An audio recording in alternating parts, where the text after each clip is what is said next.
नमस्कार. श्री स्वामी समर्थ. श्रद्धा जरूर ठेवा पण अंधश्रद्धा नको, या वचनावर आधारित असलेली स्वामींची एक चमत्कारिक कथा आज आपण बघणार आहोत. अंधश्रद्धा आणि स्वामींचा बोध.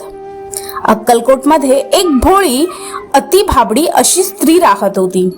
तिची स्वामींवर खूप श्रद्धा होती, पण तिची ही श्रद्धा अनेकदा अंधश्रद्धेकडे झुकत असे.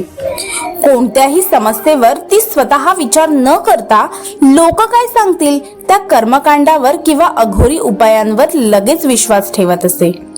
एकदा तिला काही मानसिक त्रास होऊ लागला. समाजाने तिला अनेक जादूटोणा आणि अंधश्रद्धांवरती आधारित उपाय सांगितले. घाबरून तिने ते सर्व उपाय करायला सुरुवात केली, पण तिला कोणत्याही प्रकारचा फायदा झाला नाही. उलट तिचा त्रास आणि चिंता वाढतच गेली.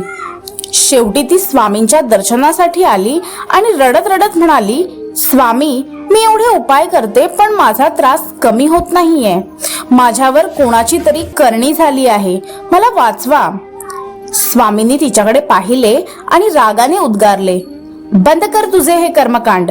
काय ही मूर्खपणाची अंधश्रद्धा?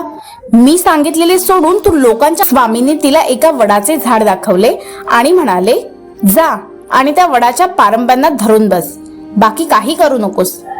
त्या स्त्रीला स्वामींच्या या बोलण्याचा अर्थ नीट कळाला नाही.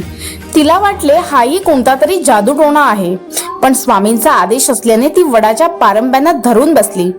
काही काळानंतर स्वामींनी तिला परत बोलावले आणि सांगितले, अगं वेडे, वडाच्या पारंब्या म्हणजे श्रद्धा आणि विवेक, म्हणजेच सारासार विचार. वडाच्या पारंब्या जशा झाडाला आधार देतात, तसेच माझे वचन आणि तुझी बुद्धी यावर विश्वास ठेव. जोपर्यंत तू अंधश्रद्धेची कास सोडत नाहीस तोपर्यंत तुझे मन शांत होणार नाही. स्वामींनी तिला जादूटोण्यावर विश्वास ठेवणे थांबून नामस्मरणावर आणि सारासार विचारांवर लक्ष केंद्रित करण्यास सांगितले. स्वामींचा हा बोध आजच्या युगातही अत्यंत महत्वाचा आहे.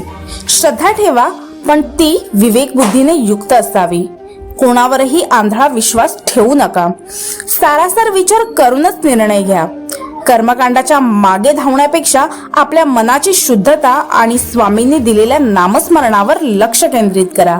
श्री स्वामी समर्थ.